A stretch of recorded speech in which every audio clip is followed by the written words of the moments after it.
আসসালামু আলাইকুম বন্ধুরা, আজকে রান্না করব সাগরের মাছ দিয়ে শসা। মাছগুলোকে লবণ হলুদ মাখিয়ে নিয়েছি, এখন কড়াইতে ভেজে। বিসমিল্লাহির রহমানির রহিম।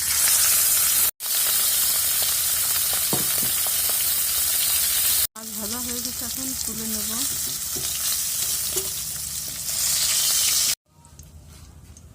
পেঁয়াজ দিয়ে দিচ্ছি, এখন এক এক করে সব মশলা দিয়ে দেবো। দিচ্ছি হলুদ গুঁড়ো, ধনিয়া গুঁড়ো আর মরিচের গুঁড়ো। এখন সামান্য একটু পানি দিয়ে কষিয়ে নেব।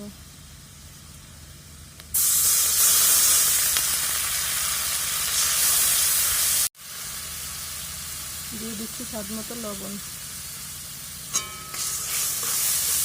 মশলা কষানো হয়ে গেছে, এখন আগে থেকে সিদ্ধ করে রাখা শসা দিয়ে দিচ্ছি।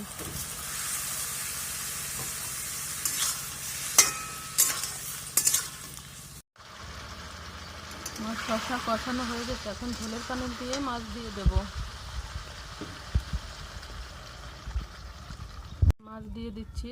এই মাছটা খেতে কিন্তু খুবই ভালো লাগে, ইলিশ মাছের মতো স্বাদ মাছটা। আমার রান্নাটা হয়ে গেছে, এখন নামিয়ে নেব। কেমন হয়েছে জানাবেন। সবাই ভালো থাকবেন। আসসালামু আলাইকুম, আল্লাহ হাফেজ।